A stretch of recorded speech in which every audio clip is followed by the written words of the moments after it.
everyone. Welcome to my podcast, Diamond Quality. And here we talk about how to not fold under the pressure of life and turn into that gem that we are truly meant to be. Whether you like it or not, we're fucking crystals, okay? We have a crystal right here in our third eye. And we're meant to be something great on this earth. And I'm here to give back to my people. And regardless if you're black or not, you'll benefit from this podcast because it's about being the best version of yourself for yourself and the people around you. Now, disclaimer, I am a single mom, so you will hear my kids. I'm not trying to hide them from you because if you are a single parent, you know that's not the setup. Ain't no controlling those little fuckers, okay? They do what they want to do. And another disclaimer, we're human beings. These people that I don't talk too fondly about, I'm just going to call them beings, okay? The people that try to fuck with us or, bring the worst qualities out of us, which we want them, all right? We want these people around because they show us who we can truly be and who we don't want to be. They're called beings, all right? So I don't call them bitches or anything else, okay? So a little background. My name is Tanisha. I'm from St. Louis, Missouri. And yes, I said it before, I'm a single parent. So that is the audience that I'm targeting. But anyone can benefit from this, being a parent or not, being black or not, because it's about, again, like I said, being the best version of ourselves. So what made me want to start this podcast was in 2022 when I lost my father to suicide. And it was a heartbreak for me, my family. I'm one of 11, and it was just not a way that we saw him leaving. And suicide is starting to become a very hot topic for the black community and just period, a hot topic. And honestly, if you're looking to it, it's because of our mental health. It's because of the not feeling worthy enough or not feeling like you have someone there with you and you're not going through shit alone. When people take their lives, they are literally at the ends meet. They're at the lowest of the low. And we got to stop that. We got to help more of our people just mentally. We can only do so much with what our setup is. So let's talk to one another. You know what I'm saying? Everybody don't have the money to go to therapy, and everyone does not have someone that they can talk to that's going to give them a sound mind. That's why I'm here. Because, baby, I kept a sound mind through the bullshit, okay? A sound mind. And just seeing how much I was able to grow through the bullshit, I know it's meant to help other people because I shouldn't have went through that bullshit. But guess what? I went through it. So if I went through it, something has to come from it. That's just how my mind processed. I ain't going through bullshit for nothing.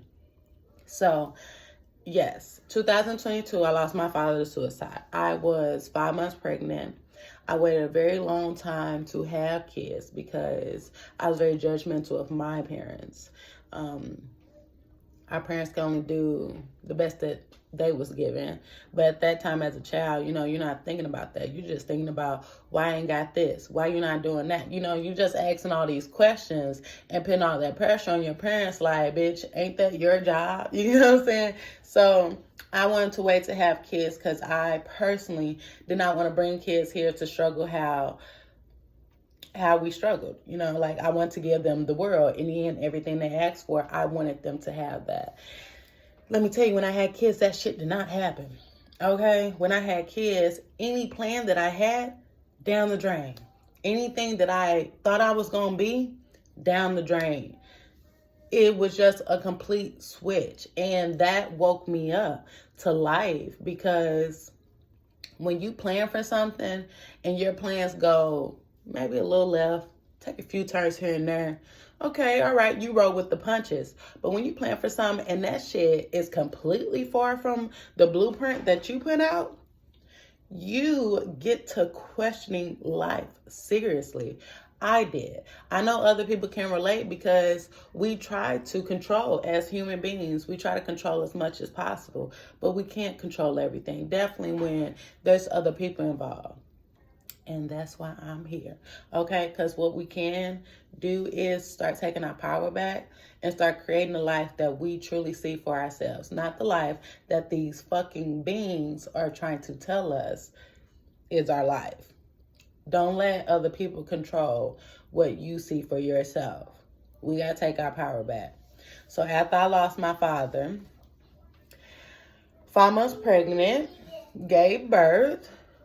All right, 2 months after that, the being that I had kids with, he didn't hop on that parenting boat how everyone does. And that's okay, because it's a process. And every parent knows when you have kids, it doesn't go as planned. And they pull out the worst qualities in you, the best qualities in you, but they show you parts of you that needs growth and maturity and you need to work on.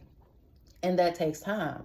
But again, we have to be compassionate for ourselves and compassionate for others. And I was compassionate with him for sure, 2 months. I feel like that's a reasonable amount of time. But at the same time, I was not going to allow myself to be mistreated in that process. And we'll just get into it. All right, after I gave birth to my daughter, you know, I'm all about the natural stuff, you know, so I was lathering that baby up with some coconut oil, okay? Coconut oil everywhere. And also she was bald in the back, so I needed hair, okay? Who wants a daughter that's bald? No one. So I'm like, give my baby some hair. Once I was applying coconut oil on her, you know, this bean and the person that offspring this bean had a lot of opinions about my coconut oil. And I didn't care. I was, you know, this is my first child. I know coconut oil is great for the skin, the hair, everything. So I'm like, I'm still using that fucking. As some time went on, probably about like a week or so, my daughter's skin got really fucking bad, like eczema. If anyone that has eczema know that shit is nothing to play with.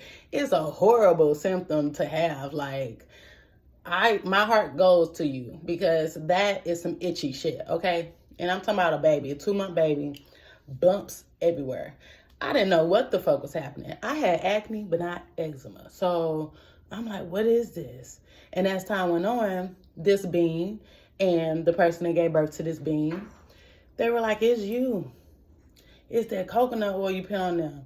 And I'm like, there's no fucking way. Like, coconut oil is really good. Like, I don't get it. It's you. So I'm like, you know, maybe I need to stop putting coconut oil on her because my baby's skin is getting worse. It's getting really bad. And I'm finna take her to the doctor to see what I can do for her. We run to the doctor. Go to the doctor. Doctor said, oh, she got eczema. I said, all right, cool. All right, what do I do to help with eczema? Like, we got to get this under control. Oatmeal baths, coconut oil. Coconut what? Coconut oil. Okay. So, of course, these two beings, they weren't, we're not going to talk about them, but they didn't take their part in the situation. Be like, all right, you were right. We should have used it. But that was a note for me. Don't ever let them take you off track of what you were doing because you were doing what was right, what was natural. Because us as mothers, we push these babies out. We know what our kids need. But being a first-time parent, you do want guidance. And honestly, you want guidance from your parents, people that are parents, people that you feel like are going to give you the right insight of how to be the best parent you can be. And that's the topic of what we're talking about today. How do we be the best versions of ourselves for ourselves and for the people around us, especially our kids, because they're learning from us. So as they're saying this, I'm like, okay, I was doing the right thing. I'm not going to listen to you bitches, beans. I'm not going to listen to y'all because y'all took me off a track of what I should have already been doing, which I was doing. And that made me feel a certain type of way. And it made me feel sad about myself because I knew I was doing the right thing and not allow someone else to come in and get me out of alignment of what was true to me and my fucking daughter. So time went on and you know, he still didn't pick up to the parenting part. And at this point, he was starting to take that out on me. And I drew the line. I'm like, no, if it ain't working for you, that's fine, but you're not going to mistreat me in the process. So if you want to leave, I think that's what you should do, because I'm not going to get mistreated in the midst of trying to be a parent to this newborn baby and doing everything by myself.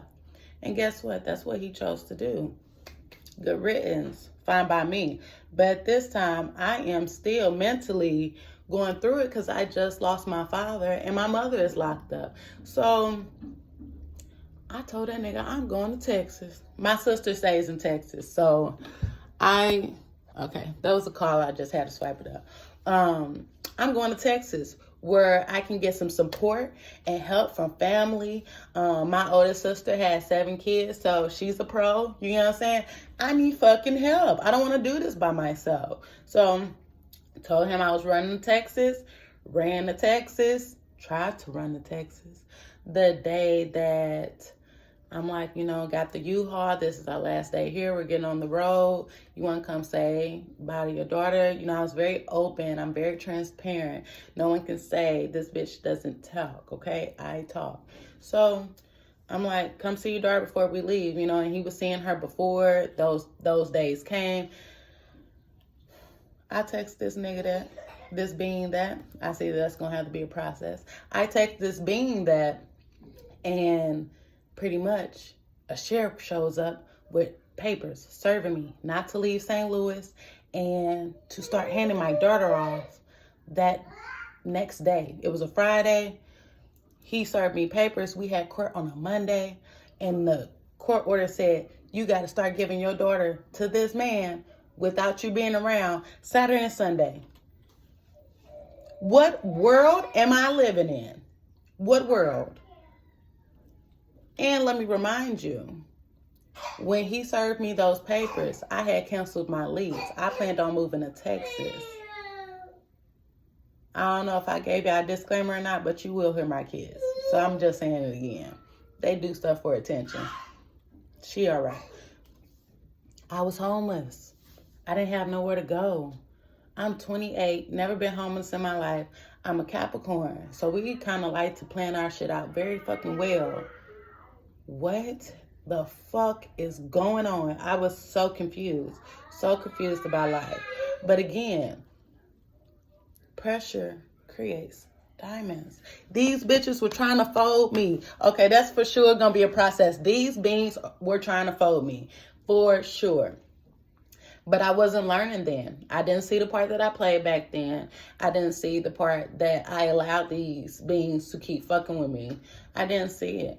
So I had a beautiful friend. Her name is Jamie. Shout out to her. Love her. She took me and my daughter in. In the process of that, it helped me get back on my feet. I got an apartment. Me and my daughter was good. And I went back to regular life. Oh, what society tells you need to do. Work, pay bills, work and pay bills. You know what I'm saying? So that's what I was doing. And now I'm a single parent at this point. So this being that I had kids with, he lost one of his family members to suicide. And not to say that I expected it, but when I did lose my father, he made statements about my father that should not have been said. And he ended up losing someone the same way. What you have within is what you have without. So me being such an empath and a feeling person, I thought maybe since you experienced what I experienced, you'll be more sympathetic to what comes out your fucking mouth. And again, opened up my heart to the person. I'll be there to support you because I know what it feels like. Another child came out of that. Stupid. But I am happy that I took those steps because I do have my 2 beautiful kids. But goddamn, Tanisha, you're fucking stupid. You get what I'm saying? Like, why would you have another kid with this person? But I did. And got pregnant again. So now I'm like, bitch, you really got to get your shit together. Because what the fuck? You better have 2 kids now. So now I'm like, I got to really figure out life because me and my daughter could have been just, having a good old little life. Little best friend doing it. But now I got 2 kids and I really feel like a parent. And I can't just play around with life because I did not want them to have the same setup as me. So I'm putting the pedal to the fucking metal and I'm like, I gotta buy a fucking house. And I didn't work when I was pregnant with London because that's my daughter, London. I didn't work when I was pregnant with her because before London, I ended up having a miscarriage, and I did work. And I feel like working and the stress that came from life caused that miscarriage. So I wanted to be mindful about how I went about it the next time around because I didn't want to lose my child. So I didn't work my pregnancy with her. With Loyal, I did work. That's my son. And big difference. My daughter was born 3 days after her birthday. My son was born 3 weeks before his birthday. Big fucking difference. That stress shit is no joke. Definitely when you're a single parent and you're a mother and you're trying to create something, we have to be mindful how we do it and who we do it with.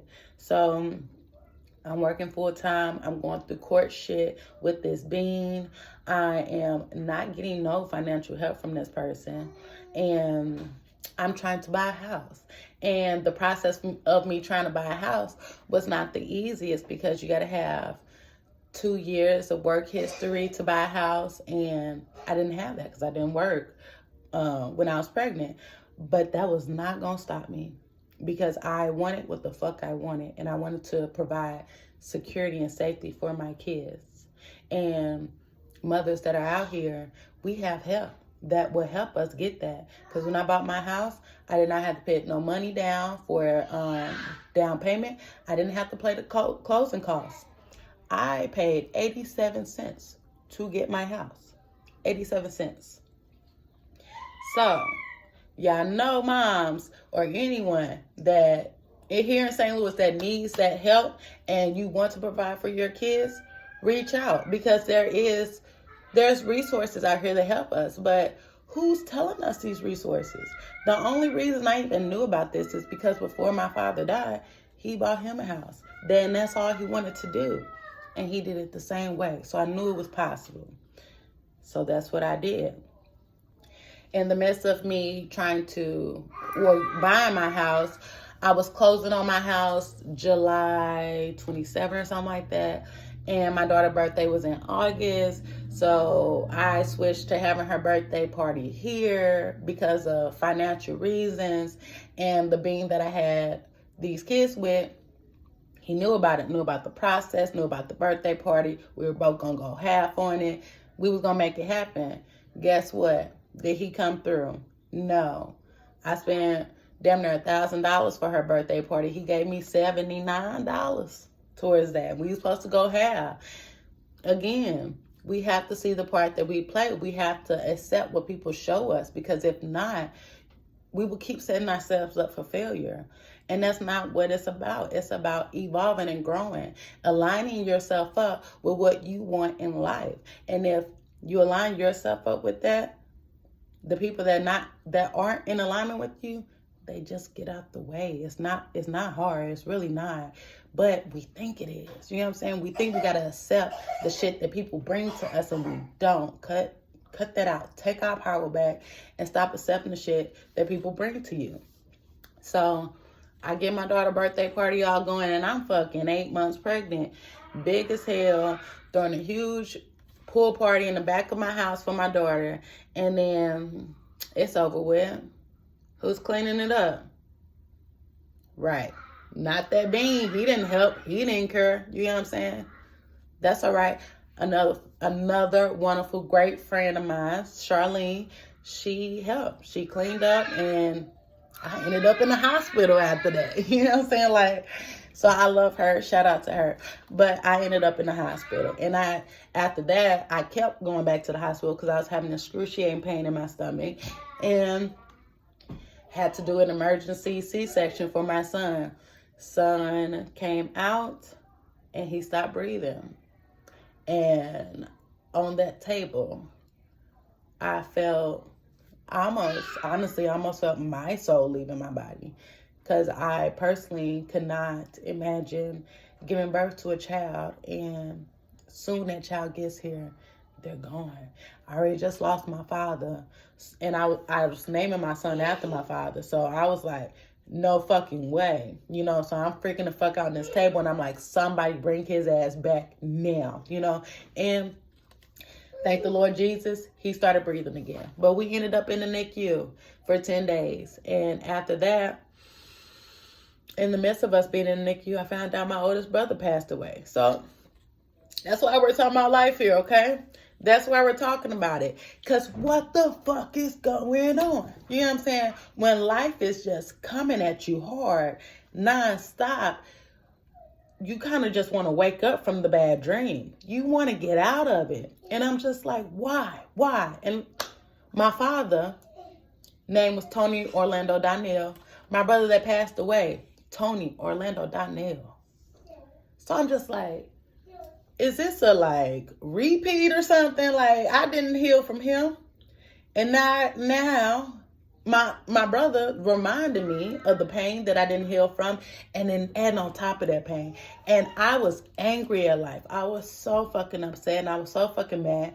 But I didn't let that turn me into the person that I know that I am, which is I see the best qualities of life. I love life, and I know it's meant to be enjoyed. I'm waiting to enjoy it.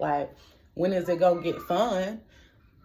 And that's where I was going wrong. You know what I'm saying? We're not living in these present moments and enjoying what we already have. We're not enjoying what is already blessed, that blessed us. You know what I'm saying? And once we find gratitude in our right now, shit does change. It does get better. But that's a process. When you're used to feeling so much hurt and pain, that becomes a normal. And a lot of y'all may not be aware of it, but we don't breathe naturally. When we're stressed like that, our breathing cycles, we hold our breaths. Just think about it. Just sit back and think about it. Are you taking deep, full breaths? Fuck no. Because we are in survival mode. As a black community, we are in survival mode. And we ain't got to do that shit no more. So how do we take action? How do we take action to be the person that we want to be for ourselves and the people around us? We start being conscious of our decisions. We start being conscious of our actions. And we start being mindful of our emotions. Our emotions play a huge part in how we make our decisions, how we operate. And that's what we need to learn. We need to learn how to regulate our emotions. So next episode, we'll go deeper into our emotions and how to feel our emotions through to make the best decision that we need to make for ourselves and for the ones around us, but mainly for ourselves, because we don't want to make decisions that are based off of someone else. Because when you do that and that someone else doesn't appreciate it or they don't even acknowledge it, it makes you feel even more like shit. So be true to you. Stay true to you. Make those decisions for you. And then regardless of the outcome and how it plays out, you'll be happy with yourself. Because who you want to sleep with? I mean, whoever you go to sleep with, it doesn't fucking matter. But who's in that bed? You. Who's, when you wake up? You. Who's doing anything, taking you to the job, taking you to school, just doing anything, it's you. We matter. Let's start with ourselves. And that's when the change going to happen. When you start with yourself, and you love yourself, and you know your worth, and you know what you do and don't deserve, you won't allow what these beings are trying to say, what is our reality. As a community, we're finna take that shit back. And we're finna cut these suicidal rates down, and we need to start loving on each other better and just accepting each other. Because the thing is, if someone chooses to be fucked up, accept that. That's their choice. We all have free will. We all have a choice. So if they choose to be a fucked up person, that's fine. But if you are steady in that person's life, that means you are in alignment in some way, shape, or form with those fucked up ways. So something that you don't like in somebody else, look at yourself to see, in what way am I doing this in my life? And when you catch it in your own life, you get yourself out of alignment with that shit. So you don't have it in your life no more. And when that person sees that you don't have that in your life no more, they either get in alignment with you or you go back in alignment with them. So it's all a choice. It's all an option. And we're going to grow into the diamonds that we are meant to be. I'll see y'all in the next episode. Please like, subscribe, repost, because we want to get the word out and we want to make the world better. And fuck these beings. Fuck these beings. They're trying to make us fucked up people. If you want to be fucked up, be fucked up. But if you don't, and you want to be the best person that you can be, because I'm telling you, I'm not saying that I'm holy grail, angel from heaven, because I'm not. But I am very secure in who I am as a person. And I won't let these fucked up people make me a fucked up person. But I will say, fuck you. So thank you all for listening, and please tune in to the next episode where we'll talk deeper into our emotions and not letting our emotions get the best of us. Love you. Bye.